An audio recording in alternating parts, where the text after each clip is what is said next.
بسم اللہ الرحمن الرحیم۔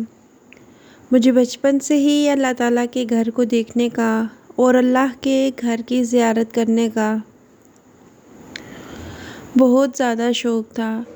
میں نے کئی بار اپنے ابا سے بھی کہا کہ میں عمرہ کرنا چاہتی ہوں، تو ابا بولے میری بیٹی، میرے پاس تو اتنی استطاعت نہیں،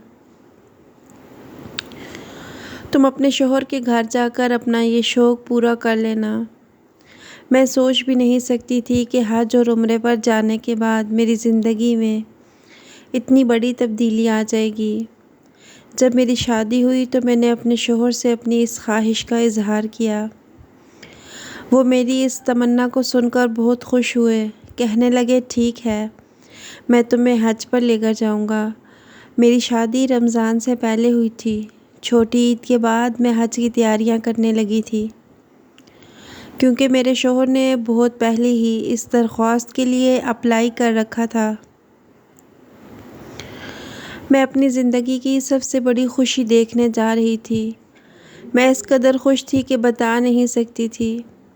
کچھ دن پہلے جب میرے شوہر نے مجھے بتایا کہ ہمیں حج کے لیے کچھ ہی دن میں روانہ ہونا ہوگا تو میں بہت زیادہ خوش ہو گئی، لیکن رات کو جب میں کمرے میں آئی تو میرے شوہر کے چہرے پر بہت زیادہ پریشانی تھی۔ وہ پاسپورٹ کو دیکھتے ہوئے مجھ سے ایک سوال کرنے لگے کہ تم مجھ سے وعدہ کرو، وہاں جا کر تم مجھ سے بے وفائی تو نہیں کرو گی نا؟ اپنے شوہر کی بات سن کر میں حیران ہو گئی۔ عالم، آپ کو کیا ہو گیا ہے؟ کیا آپ کو لگتا ہے کہ آپ کی بیوی کبھی آپ سے بے وفائی کرے گی؟ ایسا سوچیے گا بھی مت۔ میاں بیوی میں ہزار جھگڑے اور اختلافات ہو جائیں، لیکن وہ آخر ہمیشہ ایک ذات ہوتے ہیں۔ کبھی بھی آپ کو ایسا خیال آئے تو آپ میری آنکھوں میں دیکھ لیجیے گا۔ اچھا بس اب زیادہ فلمی باتیں نہ کرو۔ میرے شوہر کی اس بات نے مجھے بہت ہی زیادہ پریشان کر دیا تھا۔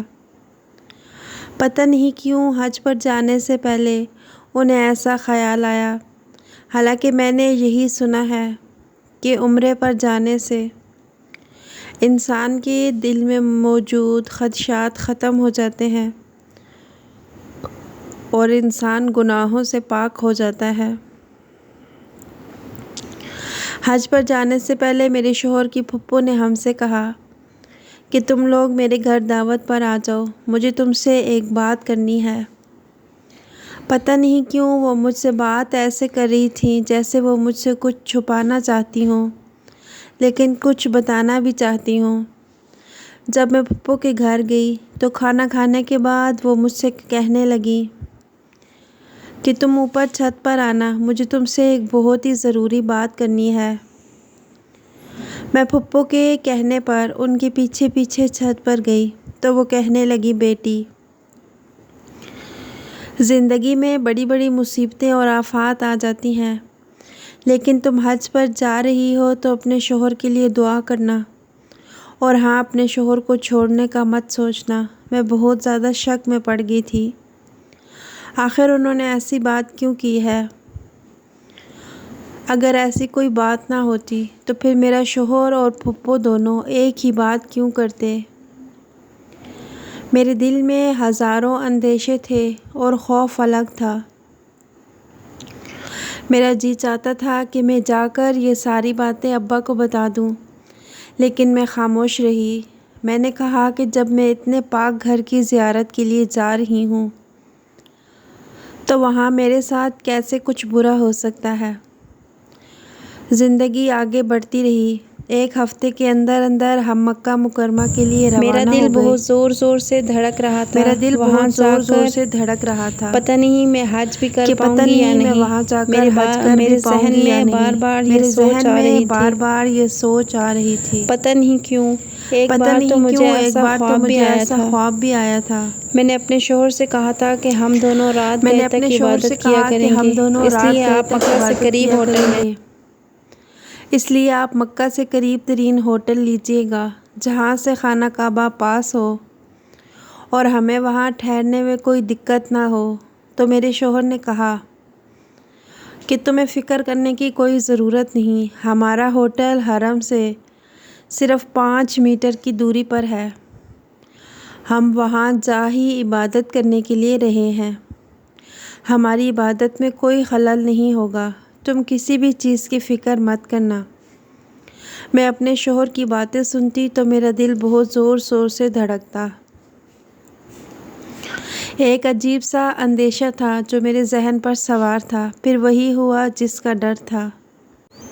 آج سے 2 دن پہلے کی بات ہے، جب میں عبادت کرنے کی خاطر نفل پڑھنے رات کو اپنے کمرے سے نکلی تو میرے پاس اپنا بیگ بھی مجھ سے غلطی ہوئی کہ میں اپنے پاسپورٹ والا بیگ لے کر باہر آ گئی۔ مجھے ایسا نہیں کرنا چاہیے تھا۔ جیسے ہی میں نے باہر قدم رکھا میں نے ایک عورت کو پایا جو دیدے پھاڑ پھاڑ کر ادھر ادھر دیکھ رہی تھی۔ اس کی نظر جیسے ہی مجھ پر پڑی وہ میرے قریب آئی اور کہنے لگی، بیٹی تم کہاں جا رہی ہو؟ میں اسے دیکھ کر حیران رہ گئی۔ اس کی شکل و صورت دیکھی بھالی لگ رہی تھی، لیکن یاد نہیں آتا تھا میں نے اسے کہاں دیکھا ہے۔ خیر میں اس سے باتوں میں مصروف ہو گئی۔ میں نے کہا کہ میں عبادت کرنے جاتی ہوں، ابھی تو حرم میں صفائی ہو رہی ہے، لگتا ہے کہ تمہیں بہت زیادہ بھوک لگی ہے۔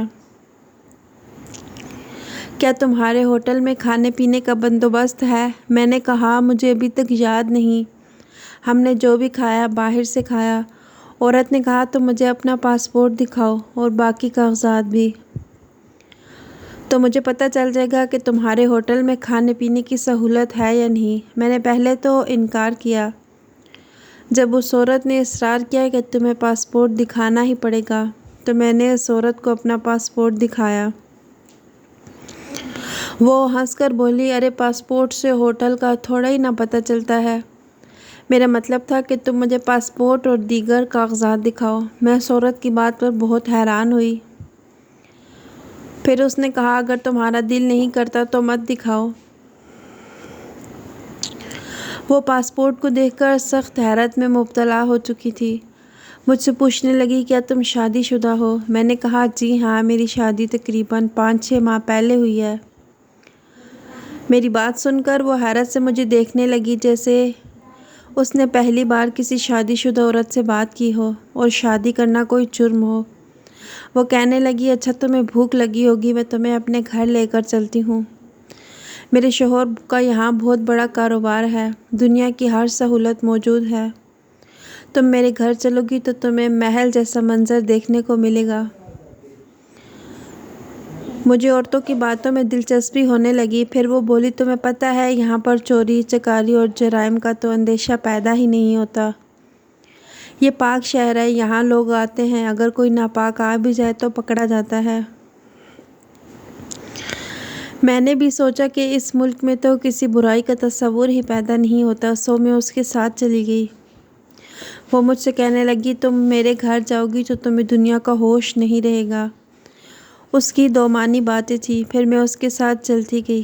چلتے چلتے وہ ایک گاڑی تک پہنچی۔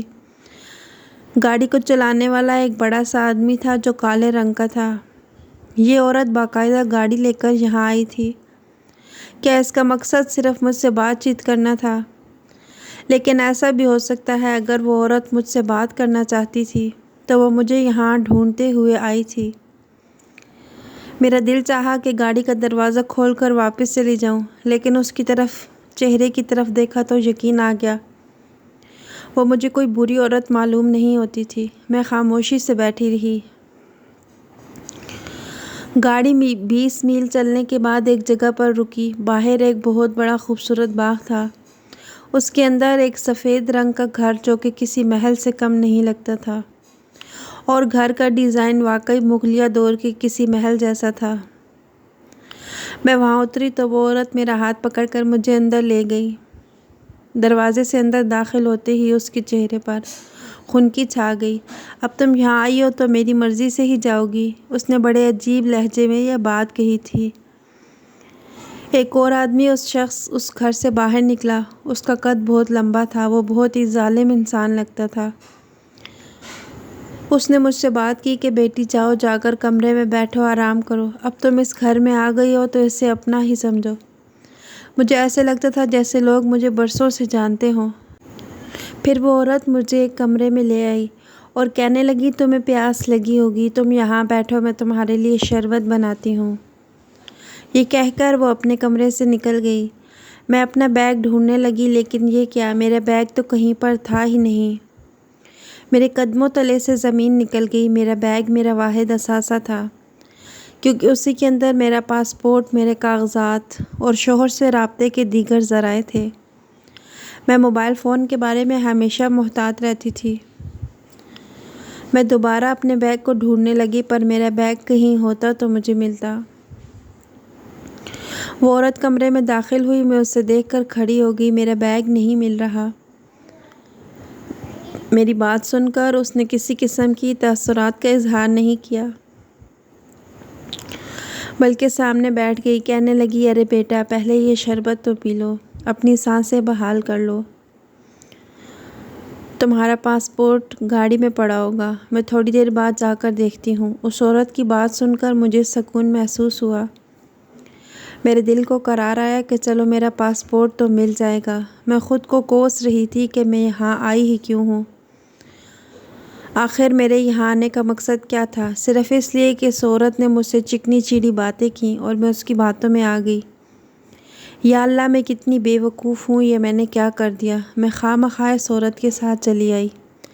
کم از کم مجھے یہ تو دیکھنا چاہیے تھا کہ اس وقت میرا شوہر نہیں جاگا ہوا تھا، میں اس کی غیر موجودگی سے گھر سے باہر کیوں جاتی ہوں؟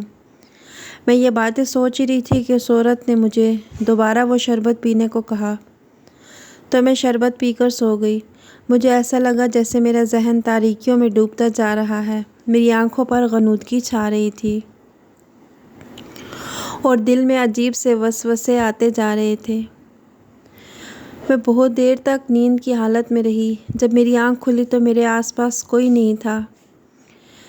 میری نظر سامنے گھڑی پر پڑی تو وقت دیکھ کر پریشان ہو گئی۔ صبح کے 10 بج رہے تھے اور روشنی میرے چہرے پر پڑ رہی تھی۔ یہ دیکھ کر مجھے حیرت کے علاوہ پریشانی بھی ہوئی۔ میں جس گھر میں موجود تھی، یہاں میں بالکل اکیلی تھی، میرے آس پاس کوئی نہیں تھا۔ یہ عورت مجھے کہاں لے آئی ہے، اور یہ کہ میرا شوہر میرے بارے میں کیا سوچے گا؟ میں جلدی سے اٹھ کر میں نے کمرے کا دروازہ کھولنے کی کوشش کی، مگر دروازہ باہر سے بند کر دیا گیا تھا۔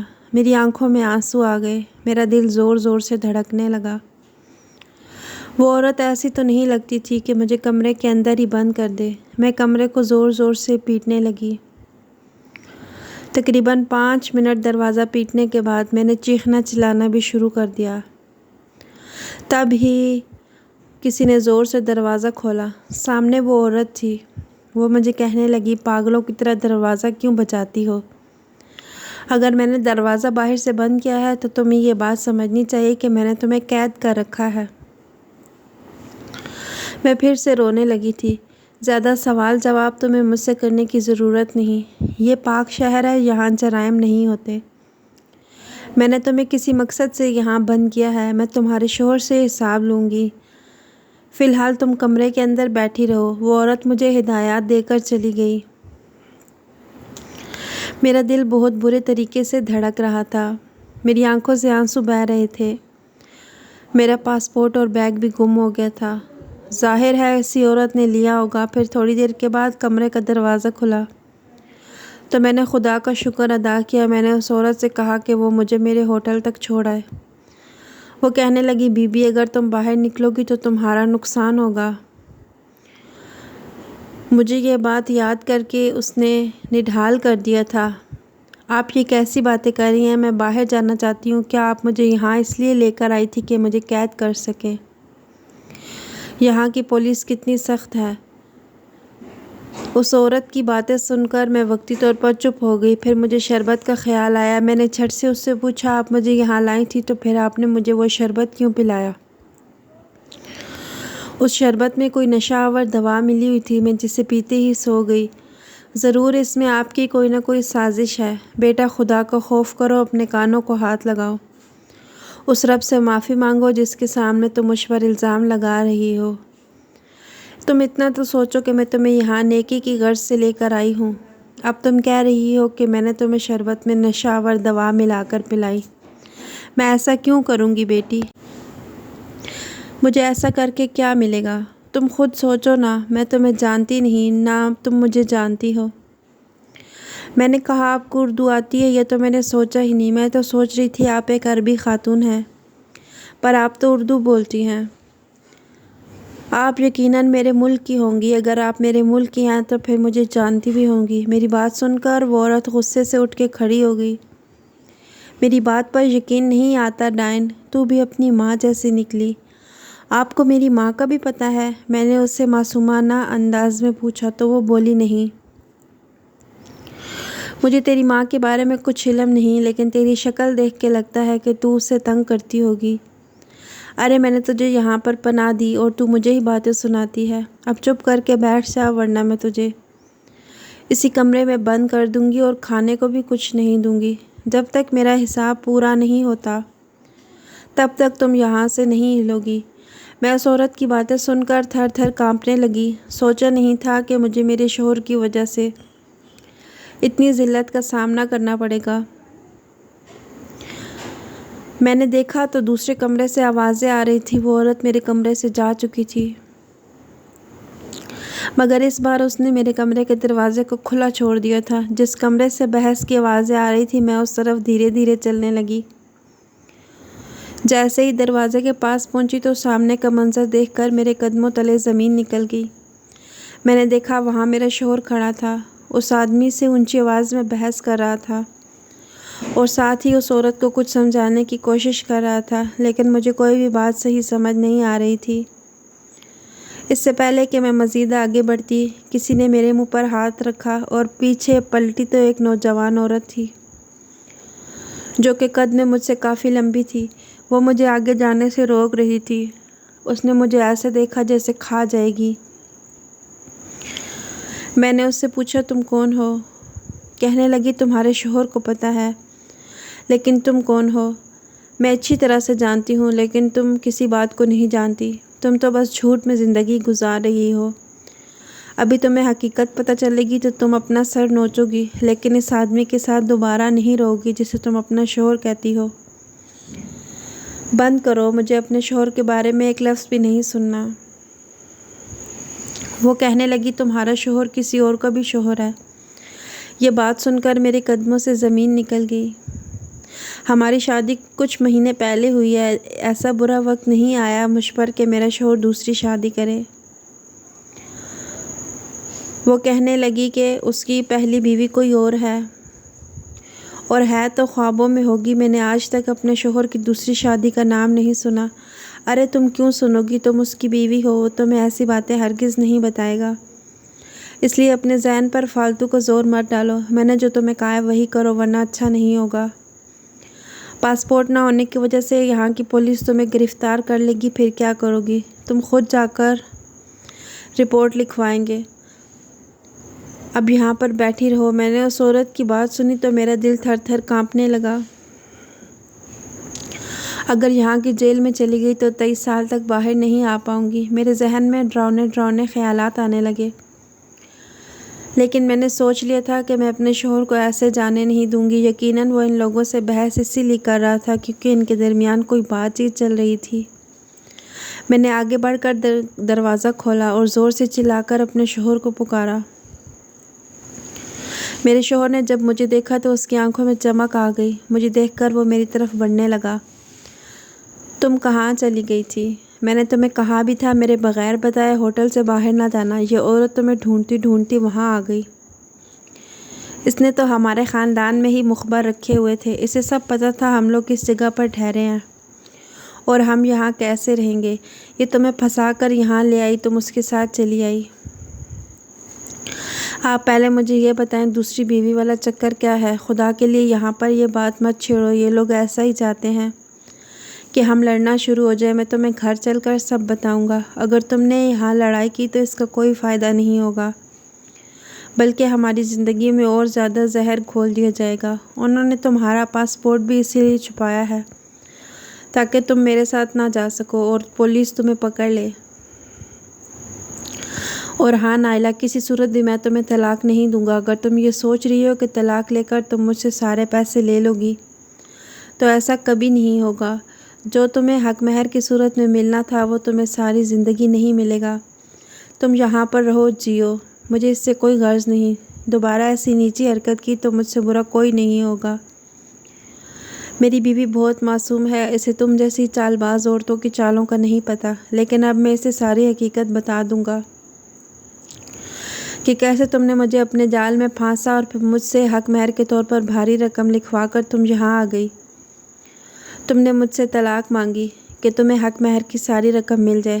یہی سب کچھ کر کے تو تم نے یہ سارا گھر بنایا ہے، اور اب تم نے اپنی ماں کو میرے پیچھے لگا دیا کہ وہ مجھ سے تمہارا بدلہ لے۔ شرم کرو، تم جیسی اپنے باپ کے بہکاوے میں آ گیا تھا۔ میں نے تم سے شادی کر کے بہت بڑی غلطی کی، پر اب میں ساری زندگی تمہاری طرف دیکھ کر تھوکوں گا بھی نہیں۔ میں اپنی بیوی سے محبت کرتا ہوں۔ وہاں کھڑے کھڑے مجھے ساری حقیقت معلوم ہو گئی تھی، میرے ساتھ یہ سب کیوں ہوا۔ لیکن اب مجھے غصہ اپنے شوہر پر ہے جس نے مجھے اس حقیقت سے بے خبر رکھا اور طلاق دینے سے پہلے ہی مجھ سے شادی کر لی۔ میرے ابا کو یہی کہا کہ میں کنوارا ہوں، میری پہلے کبھی شادی نہیں ہوئی۔ ہم نے حج کر لیا، پر میرے دل میں ایک روگ رہ گیا۔ آپ کے خیال میں کیا میری غلطی ہے، یا میرے شوہر کو ایسا نہیں کرنا چاہیے تھا؟ میں اپنے شوہر کو معاف کر دوں یا یہ بات اپنے اماں ابا کو بتا دوں؟ آپ کی رائے کا مجھے انتظار رہے گا۔ اگر آپ کو یہ ویڈیو اچھی لگی تو لائک کیجیے گا۔ مزید ایسی اچھی ویڈیوز دیکھنے کے لیے ہمارے چینل کو سبسکرائب کیجیے گا۔ اگلی ویڈیو دیکھنے تک کے لیے اللہ حافظ۔